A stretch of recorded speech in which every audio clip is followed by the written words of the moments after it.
आप लोगों को एक कहानी सुनाने जा रहा हूँ जो कि मेरे द्वारा लिखी गई है, जिसका शीर्षक है अच्छे कर्मों का फल। जो कि इस तरह है। कमला जो कि सामने लगे उस बोर्ड को एक नज़र से देख रही थी जिसमें लिखा था, यत्र नारी यस्तु पूजयन्ते रामयन्ते तत्र देवता, अर्थात जहाँ नारियों का सम्मान होता है वहीं देवताओं का निवास होता है। आज उसका कोई सहारा नहीं है। आज वो बड़े बड़े पाइपों के अंदर अपना घर बना चुकी है, जिसके चारों ओर गंदगी का अंबार लगा हुआ है।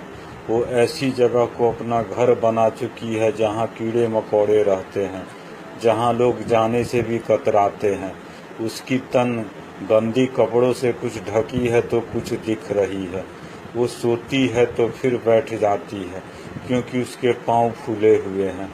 उसे फलेरिया है, लेकिन दूसरे इस बात का अंदाज़ा नहीं लगा सकते, क्योंकि इसकी पाँव साड़ी से ढकी हुई है। उसे टीबी है, फिर भी वो अपने पास के तालाब का जल पीकर अपना प्यास बुझाती है, क्योंकि उसके पास अब कोई चारा नहीं है। उसकी बाल बिखरी है, क्योंकि वो न जाने कितने महीने सालों से कंघी नहीं की है। उसकी उम्र इतनी है कि उस उम्र में दूसरे पलकों पर बैठाकर अपने को रखते हैं। वो पगली जैसी दिखती है, लेकिन वो पगली नहीं है।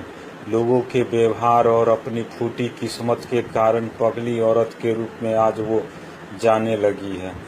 वो दिन रात उसी बड़े बड़े पाइपों के अंदर अपना डेरा जमाई हुई है, क्योंकि अब उसका कोई सहारा नहीं है। जब उसे भूख लगती है तो वो चिल्ला चिल्ला कर कहती है, ए भैया खाना दो ना। लेकिन लोग उसकी पीड़ा को नहीं समझते, पगली जानकर उसकी बातों को नज़रअंदाज कर देते हैं।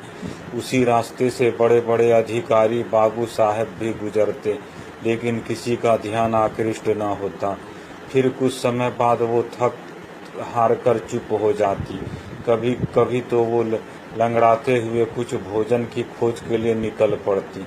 किसी दिन अगर उसे कुछ न मिला तो वो लोगों को ऐसी भद्दी भद्दी गालियां देती कि जिसे सुनकर रूह कांप उठे। अब उस औरत का एक ही साथी है, आंसू। वो आंसू को हर पल अपना साथी बना चुकी है। एक दिन उस रास्ते से विमल नाम का एक लड़का गुजरता है, जो कि खुद नौकरी की तलाश में दर दर भटक रहा है। पगली औरत कमला विमल को देखते ही कहती है, ए भैया जरा इधर तो सुनिए। जब विमल पास जाता है तो वो रोते बिलखते यह बोल पड़ती है, अब आप ही बताइए, अगर हम 2-3 दिन तक भोजन नहीं खाएंगे तो मर न जाएंगे। यह सुनकर विमल हंस पड़ता और पूछता है, क्या क्या खाना है, चलो मेरे साथ, मैं तुम्हें खिलाता हूँ। तब वो पगली कमला झटपट बोल पड़ती है, भात।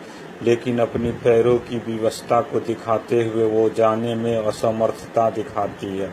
तब विमल खुद खाना लाकर पहुंचा देता है।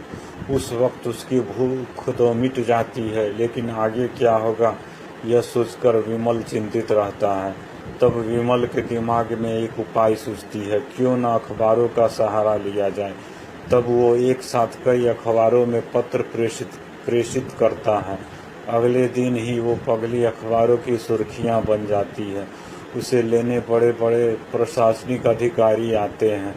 तब उसकी जांच बड़े बड़े अस्पतालों में की जाती है। अंत में उसे बुजुर्गों की संस्था में सदा के लिए भर्ती कर दी जाती है। अब उसका घर वहीं होता है। इस घटना के कुछ समय बाद विमल को भी अच्छी नौकरी लग जाती है। इस तरह दोनों का जीवन आनंदमय हो जाता है। इस कहानी से हमें यही सीख मिलती है कि अगर हम कोई नेक काम करते हैं तो उसका फल सदा मीठा होता है। सभी को मौका मिले तो ऐसे नेक काम करना चाहिए, इससे चूकना नहीं चाहिए।